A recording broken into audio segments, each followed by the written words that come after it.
INTTUC নেতার বাড়ি লক্ষ্য করে বোমাবাজির ঘটনা। আইএনটিটিইউসির বারাসাত ১ নম্বরের ব্লক সভাপতি সঞ্জয় দাস অধিকারী বাড়ির দত্তপুকুর থানার অন্তর্গত স্টেশন রোড এলাকায়। অভিযোগ, রাতের অন্ধকারে কেউ বা কারা তার বাড়ির দিকে লক্ষ্য করে পরপর দুটি বোমা ছোড়ে। এমন ঘটনা জুড়ে মুহূর্তের মধ্যেই চাঞ্চল্য ছড়িয়ে পড়ে কুটা এলাকায়। খবর পেয়ে ঘটনাস্থলে পৌঁছয় দত্তপুকুর থানা পুলিশ। ইতিমধ্যেই সিসিটিভির ফুটেজ খতিয়ে দেখে তদন্ত শুরু হয়েছে।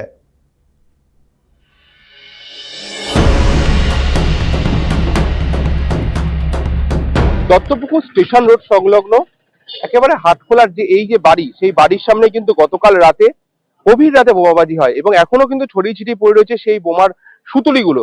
এবং এই যে বাড়ি, সেই বাড়ি কিন্তু স্থানীয় এক তৃণমূল নেতার, তিনি আইএনটিটিইউসির এই যে দত্তপুকুর অঞ্চল, সেই অঞ্চলের সভাপতি, এমনটাই তিনি জানাচ্ছেন। এবং তার বাড়িতে যে বোমাবাজি হয়েছে গতকাল রাতে, তাদের কিন্তু আতঙ্কিত।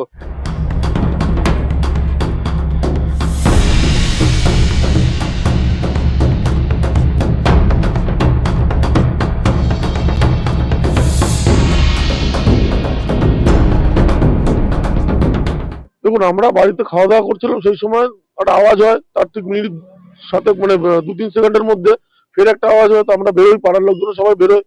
বেরোনোর পরে প্রচন্ড পরিমাণ বাউদের গন্ধ ছিল এবং ধোঁয়া ছিল প্রচন্ড পরিমাণ। কিছু শুকলি টুকলি ছড়িয়ে ছিটিয়ে ছিল, ওগুলো জ্বলছিল সেই সময়।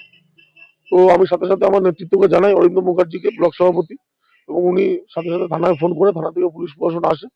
তারা এসে তদন্ত করে এবং আশ্বস্ত করে যে বিষয়ে তারা। দেখুন, আতঙ্ক তো প্রত্যেকের ভিতরেই কাজ করে। পথটা তো কোনো বিষয় না। আমরা তৃণমূল কংগ্রেসের সৈনিক, মমতা বন্দ্যোপাধ্যায়ের সৈনিক। আমরা মানুষের হয়ে সারা বছর কাজ করে যাই। অতএব সেই জায়গা থেকে এরকম একটা ঘটনা, এটা তো আতঙ্কটা কাজ করবে। আতঙ্কিত রয়েছেন। কোনো পুলিশ ব্রিগেডিং বসিয়েছে সকাল থেকে? না, পুলিশ পিকেটিং বসানি, তবে ওনারা আশ্বস্ত করেছেন এই ঘটনা তদন্ত করে দোষীকে শাস্তি দেবে।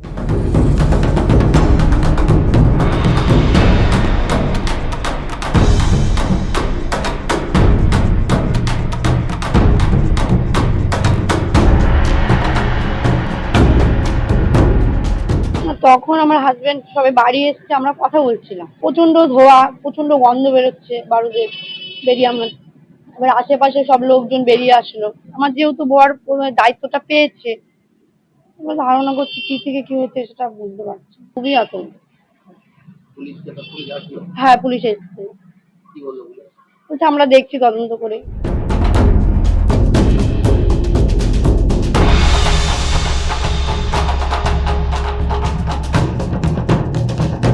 জোর আওয়াজ হয়েছে, আওয়াজ পর আমি শুয়েছিলাম, উঠে এসছি।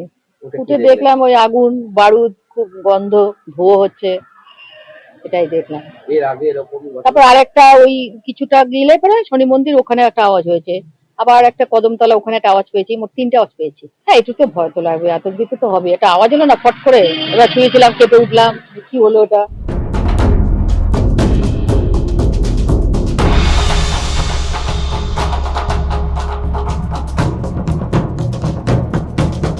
দত্তপুকুর হাটখোলা সংলগ্ন স্টেশন রোড, সেই রোডের এই যে সামনে যে বাড়ি, সেই বাড়িতেই গতকাল রাতে যে বোমাবাজি হয়, সেই বোমাবাজির পরে কিন্তু আতঙ্কিত স্থানীয় বাসিন্দা থেকে শুরু করে এই যে তৃণমূল নেতা, যার বাড়ির সামনে বোমাবাজি হয়, তিনি পর্যন্ত। দত্তপুকুর থেকে ক্যামেরায় রাজু দাসের সাথে দীপ সেন, সময় কলকাতা।